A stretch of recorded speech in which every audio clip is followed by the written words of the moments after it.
തിരുവൈരാണിക്കുളം മഹാദേവ ക്ഷേത്രത്തിലെ ശ്രീ പാർവതി ദേവിയുടെ നടത്തുറപ്പ് മഹോത്സവം ജനുവരി 2 മുതൽ 13 വരെ ആഘോഷിക്കുമെന്ന് ഭാരവാഹികൾ അറിയിച്ചു. ആലുവ തിരുവൈരാണിക്കുളം മഹാദേവ ക്ഷേത്രത്തിലെ മംഗല്യ വരദായനയായ ശ്രീ പാർവതി ദേവിയുടെ നടതുറപ്പ് മഹോത്സവം 2026 ജനുവരി 2 മുതൽ 13 വരെ ആഘോഷിക്കുന്നു.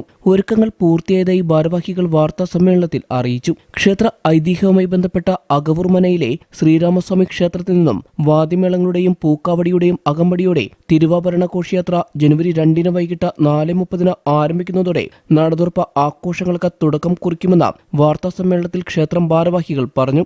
വെർച്വൽ ക്യൂവിൻ്റെ ബുക്കിംഗ് ഏതാണ്ട് വലിയൊരു തോതിലേക്കാണ് പോയിക്കൊണ്ടിരിക്കുന്നത്. അതുകൊണ്ട് വൻ ഭക്തജന തിരക്കാണ് നമ്മൾ ഈ ക്ഷേത്ര ട്രസ്റ്റ് പ്രതീക്ഷിക്കുന്നത്. കൂടാതെ ഇതിൻ്റെ പ്രാരംഭമായിട്ട് അകവൂർ മനയിൽ നിന്ന് ജനുവരി 2 വെള്ളിയാഴ്ച വൈകിട്ട് 4 മണിക്ക് തിരുവാഭരണ ഘോഷയാത്ര ആരംഭിക്കും. തിരുവാഭരണ ഘോഷയാത്ര അവിടെ നിന്ന് ആരംഭിച്ച് ക്ഷേത്രത്തിലെത്തി കൃത്യം 8 മണിക്ക് ശ്രീ പാർവതി ദേവിയുടെ നട തുറക്കുന്നതോടുകൂടി ഈ വർഷത്തെ നടതുറപ്പ് മഹോത്സവത്തിൻ്റെ പ്രാരംഭം കുറിക്കുന്നതാണ്.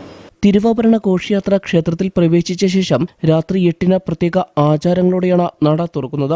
തുടർന്ന് ഭക്തർ ദർശനം നടത്തിയ ശേഷം രാത്രി 10 നടയടയ്ക്കും.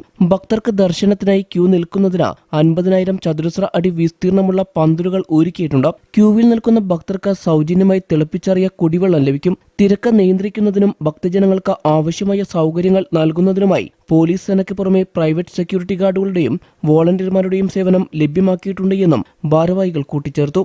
ക്യൂ നിൽക്കുന്ന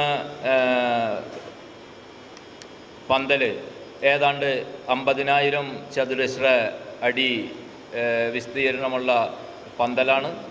ആ പന്തലിൽ ഫസ്റ്റ് എയ്ഡ് സൗകര്യം ചെയ്തിട്ടുണ്ട്. പിന്നെ കുടിവെള്ളം, തിളപ്പിച്ചാറ്റിയ വെള്ളം കൊടുക്കാനുള്ള വാളണ്ടിയർമാർ സജ്ജമാണ്.